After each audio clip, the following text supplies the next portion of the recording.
Back when Game Freak had time to make video games, they would put in these little distractions for you to sink time into, and give you some rewards along the way. Whether you were rolling the slots in Kanto and Johto to get a Porygon, mixing berries and poffins to win contests in Hoenn or Sinnoh, Voltorb flipping like a madman so you can get a Dratini early in Heart Gold and Soul Silver, or Mantine surfing till the sunset beyond the horizon just to get a surfing Pikachu, so finally the Alolan Raichu makes sense. These were all quite fun in their own ways, some more than others, and some, I'll be real, I've not played in over 20 years and I do not remember. But one in particular has always stood out to me, and is one I consider the best minigame Pokemon has ever had, and one that didn't come from Game Freak. Pokemon XD Gale of Darkness still holds up remarkably well, especially compared to any Pokemon game released in the last decade. Early into your adventure, you're told to go into the newly remodeled Real Gam Tower, which was the final dungeon in Pokemon Colosseum. But now, 5 in-game years later, it's a place for tournaments, battle sims, and battle bingo. And while I would very much like to talk about the battle sims because there are some wild ones in there, I'm going to focus solely on Battle Bingo. It takes 500 Pokédollars, and at the start, you have 3 cards to play. The Dragonair card, the 3-type card, and the 4-type card. The Dragonair card is a perfect tutorial to help you understand the ins and outs of this game.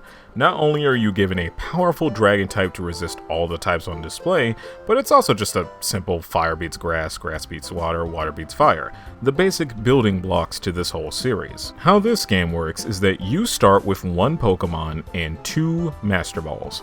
There's 16 panels to choose from, with 13 Pokemon and 3 question mark spots per card. Every Pokemon here, including the one you start with, only knows 1 move. And as the game goes on, the strategy comes down to wondering which Pokemon to add to your team, which Pokemon you send out, and what move you think has the best chance of taking out the Pokemon type under their respective panel. After beating or catching the Pokemon you choose to encounter, you flip that panel over and the Pokemon you used in the battle loses 1 EP, or entry point. This means you can't rely on the same Pokemon to beat the whole card, as each Pokemon starts off with 2 EP. And your only means of getting more EP are by getting a bingo or by flipping over the question mark panels, which have 1 EP, 2 EP, and your 3rd Master Ball hiding underneath either of the 3. And once you clear out the whole board, you're given Poke Coupons that you can redeem for fabulous prizes, like Bright Powder, Focus Band, can't leave home without it, Shell Bell, Scope Lens, and Quick Claw. But then, you get the best TMs of all time, Shadow Ball, Psychic, and the big 3, Ice Beam, Thunderbolt, and Flamethrower. There's also 4 berries that were definitely supposed to be used for contests or competitive play. Seeing as I didn't have a Game Boy Advance Link cable as a kid, these berries were always useless to me. But yeah, them's the basics. The 3-type card is even a second go-around to make sure you get it without the standard type triangle guiding you by the hand like you're lost in a supermarket.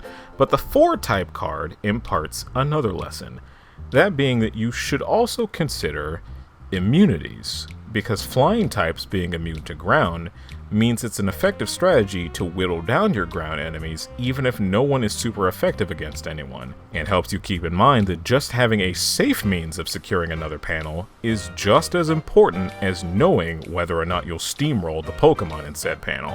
After completing all 3 Novice cards, you unlock the next tier of difficulty, Regular.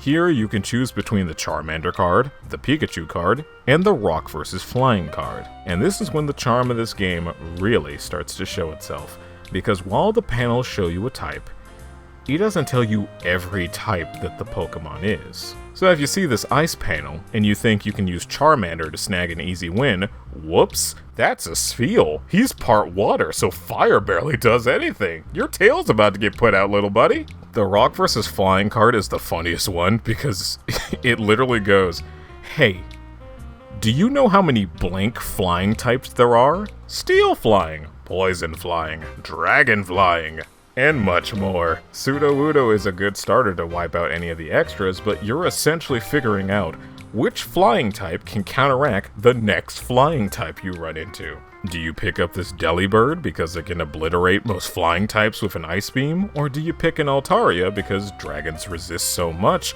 you can just War of Attrition nearly every Pokemon on this card? Which then adds to another reason this game is so good.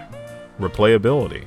Running these cards over and over again to see which combination you can beat the card with is a lot of fun. And it's amazing to get to see Pokemon you like beautifully animated with tons of charm and personality that can never show up in these games again because there's over 1,000 of them now, and logistically, that's a nightmare. Sure, the Gen 1 and 2 Pokemon reuse character models from the Stadium games, but to be an old man here, I don't care if they lack raw graphic fidelity. They're timeless models that still have the same life they did when they first came out. And seeing them all again, and actually getting to appreciate them, just means more to me now than it did when I was a dumb kid that was just playing games for entertainment and nothing else. Anyway, after completing those 3, you're at the final tier of difficulty, Expert. Your final selection of 3 is the SOS Magikarp card, the Waterproof card, and the Counter card. With Magikarp, your starter is completely useless. It only knows Splash, so you have to quickly find new partners to actually deal with this card. And what's especially funny is that abilities start to really come into play here. Because you see one of these water panels, thinking you can snag an easy victory with an electric type, but surprise, it's a Lantern. It's got Volt Absorb. You're gonna get your first bath in months, gamer boy. And then you see the ground panel right next to it and think, there's no way they can hit you with that trick back to back, right? But they do. It's a Quagsire. It's got Water Absorb, idiot. Want to use that Quagsire's Earthquake to obliterate the poison types on this card? Better watch out, because one of those panels is a Gengar and he's got Levitate in this gen. They're just screwing with you. That's what these last 3 cards are all about. It's mind games and testing to see what you've learned up to that point. And it's so much fun, man. This kind of stuff is why the Battle Hall was my favorite facility in the Battle Frontier. Just the game playing on you assuming that every type matchup you face is going to be as easy as a Mudkip versus a Cyndaquil. It's just fun to have the game toy with its mechanics like that, in bonus modes that don't affect the main story at all. Because anybody can beat the main story, but if you just want to fool around with the game and its systems in interesting and unique ways, the option is there. And when it's this enjoyable to play, I have to give it flowers, man. I'm sorry. After completing all 3 tiers, you then unlock the Extra Psychic card. Surprise, there's one more. This is kind of like the Victory Lap that uses every trick they've used on you thus far and asks you to figure it out. You might start with a Houndoom, but when you run into a Metacamp that high jump kicks your soul out of existence, you realize just because you have an immunity to Psychic, it's not going to make it a cakewalk.